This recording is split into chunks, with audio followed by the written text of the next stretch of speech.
Está começando o Brasileiros Mundo Afora.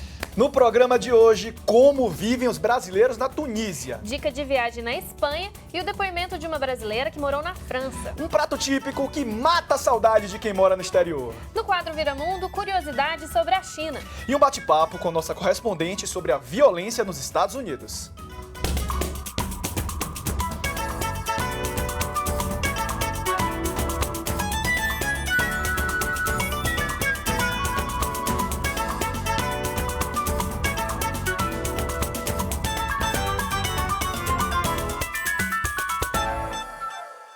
99% da população da Tunísia são muçulmanos.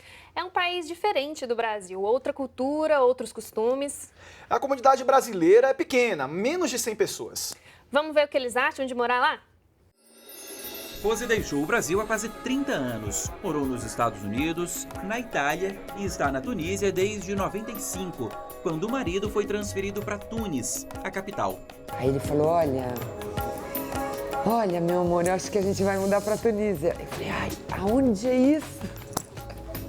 O Eric também não sabia. Tive de ir no mapa para ver, e até foi engraçado, quando eu vim fazer a entrevista aqui, eu rapidamente lendo um pouco sobre a Tunísia para poder falar, eu vi óleo, né? Aí eu cheguei na minha entrevista aqui, eu falei, a Tunísia produz petróleo? Eu falei, não, óleo de oliva, azeite. No norte da África, localizada entre a Argélia e a Líbia, a Tunísia é banhada pelo mar Mediterrâneo e está próxima da Itália. Tem 11 milhões de habitantes, quase todos muçulmanos, e foi o berço da chamada Primavera Árabe. Em janeiro de 2011, uma revolta popular mostrou a insatisfação de um povo que vivia sem liberdade e com altas taxas de desemprego. O ditador Zine Ben Ali, que governou por 24 anos, teve que fugir. No fim do ano passado, os tunisianos elegeram o primeiro presidente do país desde 1956, quando deixou de ser colônia da França. Apesar disso, o país era conhecido pela relativa tranquilidade e por cenários que atraem turistas do mundo inteiro, mas a aparente calmaria foi substituída pela insegurança. Em menos de 4 meses, 2 atentados mataram pelo menos 59 pessoas e feriram outras 58.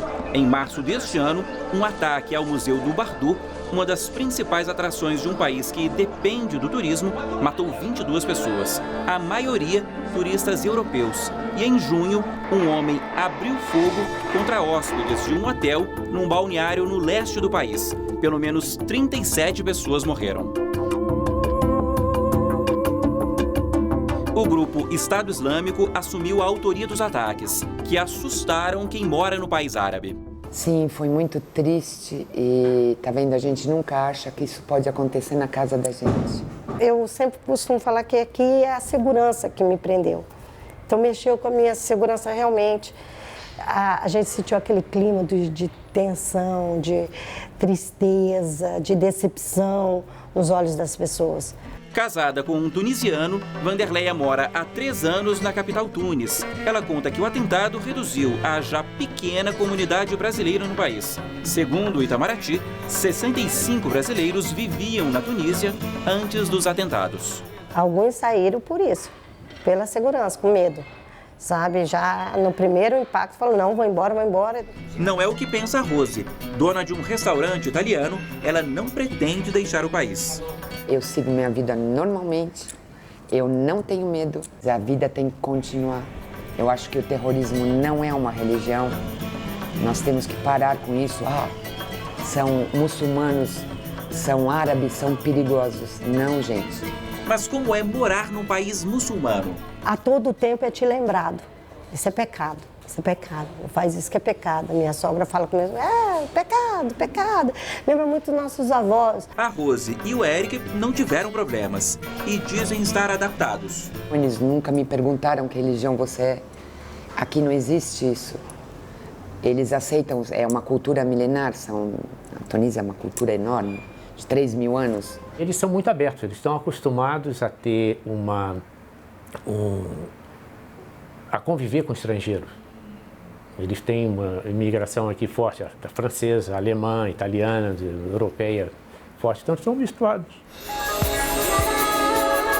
Além disso, as regras e os costumes do trânsito são curiosos, se comparados aos do Brasil. Fui pegar um táxi e tinha uma luzinha vermelha. Eu, na minha mente, pensei, bom, está ocupado. Passou um com a luz verde, eu fui fazer o sinal e nenhum parava. E aqui é exatamente o contrário. O verde é ocupado e o vermelho, quando está a luz vermelha, é um táxi vazio. Aperto foi um sinal amarelo que eu passei, e aí o guarda veio bem duro comigo, aí falei, desculpa, eu não vi, e ele foi muito duro, queria me dar uma multa. Aí quando eu mostrei o passaporte, eu falei, mas no Brasil no amarelo pode passar. Ele falou, você não está no Brasil. Cultura e religião diferentes, a ameaça do terrorismo, mesmo com tudo isso, o que faz esses brasileiros gostar tanto da Tunísia. Eles são muito de ficar unidos, de comer junto, de ir lá pedir benção para a mãe, para a avó. Desci do navio com as minhas filhas e tinha essa energia diferente. É como uma volta, eu não sei explicar, foi uma coisa muito espiritual. E aí foi paixão à primeira vista dessa Tunísia, que entrou no coração e não sai mais.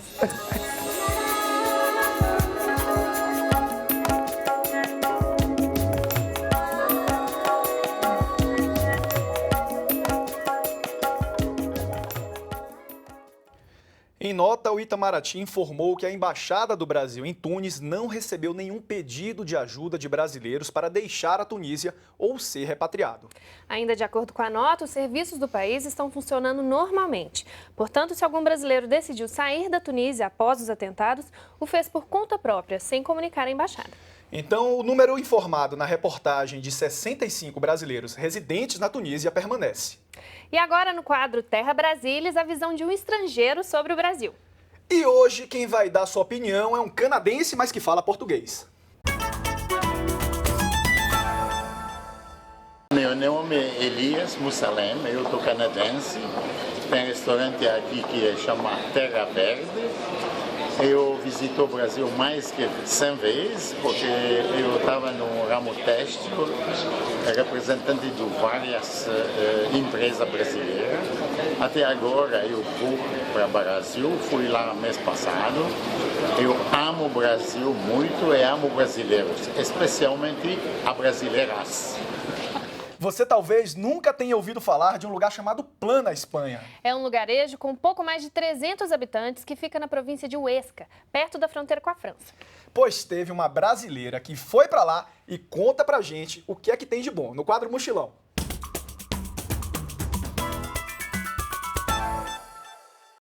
Sou Cleidilene Oliveira, jornalista e tradutora. Moro há 8 anos em Barcelona, na Espanha. Estamos hospedados em Plan, um povoado de 300 habitantes, perto de Aiza, em Osca. As fachadas e janelas são de pedras de antigas casas. Plan está a 1.120 metros de altura e nas imediações do Parque Natural Possets Maladeta. Aqui é o lugar perfeito para se sentir perto da natureza, fazer trilhas e conhecer a neve. A 3 horas de caminhada montanha acima está o Lago Alpino Baza Lamoura, com suas lindas paisagens. Depois de caminhar 3 horas subindo a montanha, chegamos ao lago. O lago agora está congelado, como vocês podem ver. E diz a lenda que na noite de São João, que é verão nessa região, uma pessoa de coração puro beber a água do lago, vai ver uma mulher dançando. Curti, viu? Curti. E você tem uma dica de passeio bacana no exterior? Veja como participar na nossa página no Facebook, facebook.com/BR Mundo Afora. Agora um assunto delicado que chamou a atenção das pessoas depois do massacre na escola Columbine nos Estados Unidos. O ataque foi em 1999, quando 2 estudantes atiraram contra colegas e professores e mataram 13 pessoas. Desde então, os Estados Unidos ficaram conhecidos por esses ataques em massa, chamados de mass shootings. Só este ano já foram mais de 290 episódios desse tipo. Para falar sobre isso, vamos conversar com a nossa correspondente Gislene Nogueira, que está na cidade de Colorado Springs. Oi, Gislene. Como é que tá o balanço desses mass shootings nesse ano de 2015? Oi, Paula. Oi, Thiago. Até o início de outubro foram 300 casos de ataques com armas de fogo, que deixaram 381 mortos e 1.109 feridos. Isso dá uma média de quase um tiroteio por dia só agora em 2015. Na contagem de mortos, esses 381 mortos, é quase como 2 aviões lotados, como se 2 aviões lotados tivessem caído sem deixar nenhum sobrevivente. O último caso que teve uma grande repercussão, inclusive no Brasil, foi de um jovem que invadiu uma escola numa pequena cidade do Oregon chamada Roseburg. Ele matou 9 pessoas, entre estudantes e professores, e foi morto pela polícia logo em seguida. Como é que as pessoas convivem com isso, Gislene? Você percebe um sentimento de medo? É um medo diferente do que a gente tem no Brasil. No Brasil, infelizmente, quase todo mundo conhece alguém que foi assaltado ou que tem algum amigo que foi vítima da violência. Aqui, a frequência não é tão grande assim. E no Brasil, mais de 40 mil pessoas morrem vítimas de arma de fogo todos os anos. Aqui nos Estados Unidos, o total, incluindo assassinatos, incidentes, suicídios, enfim, todo o universo de mortes por arma de fogo, esse número chega a 30 mil por ano. Lembrando que os Estados Unidos são mais populosos do que o Brasil. No Brasil, a gente tem 204 milhões de habitantes e aqui são 321 milhões. Então, a taxa de mortalidade no Brasil, a cada 100 mil habitantes, é o dobro da taxa nos Estados Unidos. Isso puxa uma outra discussão, que é o controle de armas, né? Que nos Estados Unidos é muito mais fácil para alguém comprar uma arma de fogo. Inclusive, o presidente Barack Obama já fez algumas declarações sobre isso, não é mesmo? É a segunda emenda à Constituição norte-americana que garante a todos os cidadãos o direito de possuir e usar arma de fogo. E essa lei é uma lei federal, os estados aqui têm mais autonomia do que no Brasil, então, apesar, como é uma lei federal, os estados não podem legislar, não podem restringir nenhum direito. O presidente Barack Obama propôs uma lei que tornaria obrigatória a checagem de antecedentes criminais para a venda de armas de fogo. Mas o Senado dos Estados Unidos barrou a proposta. É interessante que uma pesquisa feita pelo Instituto Pew Research Center, que foi divulgada em julho, mostrou que 80% dos entrevistados apoiam leis para impedir que pessoas com problemas psiquiátricos comprem armas. Enfim, é uma discussão muito ampla. Muitos senadores são contra a imposição de qualquer regra que dificulte a venda de armas de fogo. Agora, aqui também nos Estados Unidos, é muito frequente que o lobby das empresas que fabricam armas, elas são constantemente culpadas por dificultar que seja criada alguma lei que restrinja ou que diminua o direito ao acesso às armas de fogo aqui nos Estados Unidos. Bom, vamos ficar atento a essa discussão e lembrando que ano que vem tem eleições nos Estados Unidos. Gislene, obrigado, viu? Mudando agora de assunto para uma coisa mais leve. 10 entre 10 brasileiros preferem feijão, já dizia Gonzaguinha. E na hora da saudade, Paula, o feijão é refogado com cebola, alho, louro, gordura, sal, pimenta e ainda ganha a companhia do lombo, toucinho, linguiça, calabresa, paio, orelha, rabo e pé de porco, é muita coisa. Nossa, me deu água na boca aqui até, Thiago. A gente está falando da brasileiríssima feijoada completa. Meu nome é Manuel Gifone, eu moro em Buenos Aires há 3 anos e o que eu mais sinto falta do Brasil é a praia e uma boa feijoada. Meu nome é Ana Coutinho Comber, moro em Montreal há 20 anos e tenho saudade de uma boa feijoada. Joga o paio, carne seca, tocinho no caldeirão e vamos botar água no feijão. Um caldeirão fervilhando de saudade. Esse é o sentimento que muitos brasileiros nutrem quando estão longe de casa. A fumegante feijoada talvez seja o principal prato do cardápio nacional e o melhor motivo gastronômico para se lembrar do Brasil. Mais do que uma iguaria, a feijoada é um símbolo. No imaginário coletivo, ela representa parte da identidade nacional. Mas além de cultura, ela também é um estado de espírito.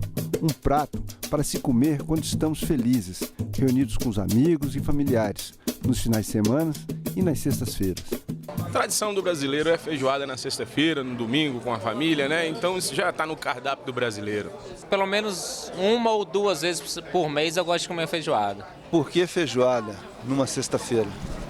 Porque é sexta-feira. Combina. Combina? Combina. Mas não podia ser em casa, num restaurante, na quermesse, tem que ser no botequim? Aqui é mais gostoso. Bem mais gostoso. Apesar de muito popular e saborosa, a feijoada não é para todos e nem para toda hora. A iguaria é de difícil digestão, porque contém muita gordura animal, carne processada e temperos industrializados. Você consumindo a mesma quantidade de feijoada que você comeria num bife ou num frango, por exemplo, tem muito mais gordura. Então demora mais para digerir e aí você pode passar mal ou ter uma digestão mais lenta. Se a pessoa sofre com problemas cardiovasculares ou estiver com excesso de peso, colesterol ou triglicerídeos altos, e mesmo assim não consegue evitar a feijoada, uma dica é experimentar uma preparação mais cuidadosa. A feijoada mais leve ela tem que ser feita 2 dias antes. No primeiro dia você dessalga todas as carnes, o pé, o rabo, o charque, a linguiça, deixa ela dessalgando. No segundo dia você deixa ela descansar numa geladeira grande, numa câmara fria, que essa gordura vai subir. E você vai coar toda essa gordura sobressalente e depois cozinhar junto com o feijão e tal. A linguiça calabresa, a gente assa ela furadinha para essa gordura escorrer e a gente colocar também o mínimo de gordura possível dentro da feijoada. A opção de uma feijoada reduzida em gordura em contraste com outra não reduzida, isso é imperceptível para o comensal. Ele vai sentir mais depois, que ele vai ficar mais leve. Puca, açúcar com boca de gelo, limão e vamos botar água no feijão. E você que está no exterior e não consegue comer feijoada, não se desespere porque dá para experimentar outros pratos também com carne e feijão.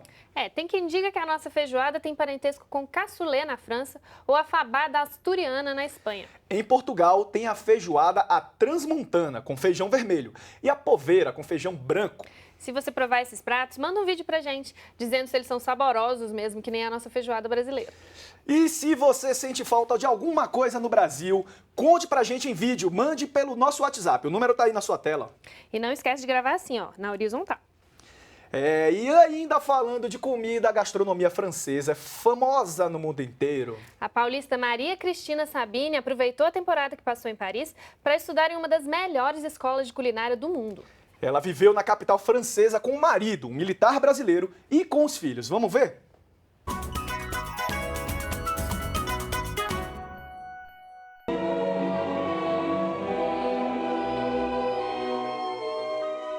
Eu fiz a escola francesa de culinária, eu fiz um curso da Mairie de Paris, que é como se fosse a prefeitura de Paris.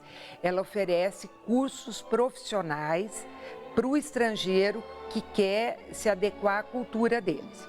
Eu fazia aulas avulsas no Cordon Bleu e em todas as escolas francesas de cozinha que tivesse alguma coisa que me interessava, mas eu fiz o curso regular na Mairie de Paris, que é como se fosse o nosso Senac. O estrangeiro, ele tem muito uma noção de que a nossa comida, ela é um monte, uma comida que não tem beleza, que ela tem sabor, mas que o sabor é muito forte. E eles estranhavam, por exemplo, muito que eu fosse loira, de olho azul e fosse brasileira. E que eu não comesse só arroz com feijão. Eles achavam que você, sendo brasileira, e eles consideram uma comida de muito mau gosto, o feijão, o arroz. E aí você também tinha essa missão, toda vez que eu podia, eu levava os alunos do curso para casa e eu acabava mostrando para eles que a culinária brasileira é muito mais do que uma feijoada. E eles diziam, nossa, incrível, como é que vocês têm tudo isso e a gente não vê? Eles têm assim, uma autoestima muito maior do que a nossa. Então, eu, por exemplo, fazia aula de culinária e alguma coisa que o professor fizesse, eu falava assim, que coisa maravilhosa, que delícia. Ele disse assim, lógico, isso é francês. Que é uma coisa que o brasileiro não tem esse costume. Nós falamos, isso aí é uma coisinha assim, que eu aprendi, que eu fiz. Não, e eles têm essa autoestima muito grande. Com os meninos na escola, eu via tipo desse bullying.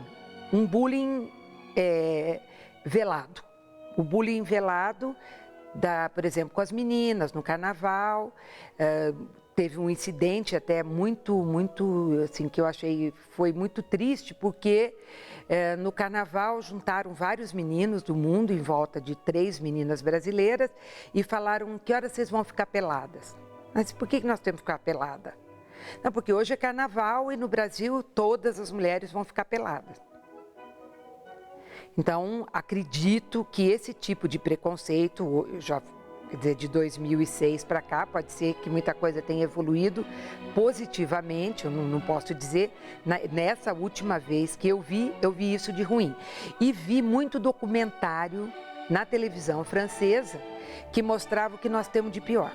Um dia eu cheguei na minha aula de cozinha e estava tendo assim, todo mundo comentando uma reportagem que tinha aparecido numa favela carioca, que eles têm muito interesse em saber como é a vida na favela. E mostrava uma reportagem, que eu também não sei de onde saiu, que eles jogavam bola com uma cabeça de gente. E disse que isso era uma coisa normal no Brasil. Aí todo mundo disse assim: aonde que é isso? Em qualquer lugar que a gente for, corre o risco da gente perder a cabeça. E é uma coisa tão normal que eles jogam bola com a cabeça. Nunca vi isso. A escola, além de ser grátis, é maravilhosa. A criança tem um incentivo fantástico a estudar, a ser alguém. A escola incentiva a criança a estudar artes, a estudar música, a estudar idiomas. Isso daí não tem preço. E o orgulho que o francês tem da história, da cultura, da comida. O francês é um povo que tem profundo orgulho do país deles. Então isso para mim foi uma experiência impagável.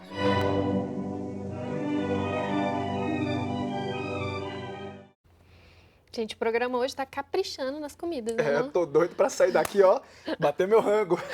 Pois é. Gente, antes a China parecia um lugar longe, mas hoje, com a globalização, a China tá bem aí e os chineses estão dominando o mundo. Eu fui às ruas para saber o que é que os brasileiros conhecem da China. O resultado foi assim, mais ou menos, viu?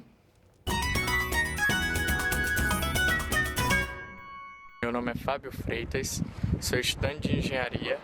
Há 2 anos moro em Dalian, na China, e gostaria de saber o que vocês sabem sobre o país onde moro. E agora o Vira Mundo está com a Fabiana Raquel e ela vai responder sobre a China. Você sabe muito da China que você me falou, né? Praticamente nada. Então estamos muito bem, escolhemos a pessoa certa. Vamos ver onde é que está a China no mapa mundi. Aponta aqui pra mim. Quero saber o continente, Lucas. O continente, né? Não. Aqui, ó. Não, aqui é a Índia. China aqui, ó. Aqui é a China? É. Certa resposta. Vamos pra próxima aqui. Dona Dulce, qual é a primeira coisa que vem à sua cabeça quando a senhora ouve falar na China? Só penso naquele olhinho que quase não abre. Chinês. Lembra de uma superpopulação, né? Qual é a população de lá? 1 bilhão e algumas coisas. Você contou, não? Não, né? É muita gente, né, num espaço muito pequeno. Eu vou dar algumas opções para você aqui e você vai dizer qual dessas afirmativas é errada. Beleza? Beleza. Vamos lá. A China tem a maior população do planeta. B, a China possui o maior número de partidos políticos em uma eleição presidencial. Ou letra C, o chinês mandarim é a língua mais falada do mundo. Qual é a errada? B. É essa de partidos políticos. Quantos partidos políticos tem lá, então? Acho que é só 2 ou 3. Qual o partido político da China que você ouviu falar já? Nenhum. Então não deve ter nenhum, na verdade, né? É a maior população do planeta, tem 1,36 bilhões aproximadamente, 1,36 bilhões e crescendo. E o chinês é a língua mais falada do mundo, já que é a maior população, mas não é a mais difundida. A China tem um sistema unipartidário, lá só tem um partido comunista chinês. Então essa aqui é a opção errada. Ai, eu sabia que eu não tava... Essa palavra mesmo. Ela é retada com a China. Vamos lá, China e Brasil formam um grupo político, ainda com a Rússia, com a Índia e com a África do Sul.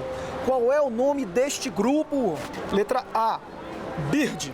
Letra B, BRICS. Ou C, Black Bloc. Eu vou nessa C aí. Black Bloc. Não? B. Letra B. B. B é? BRIC. BRIC? Tá faltando uma letra só. BRICS. Não, mas é muito estranho isso.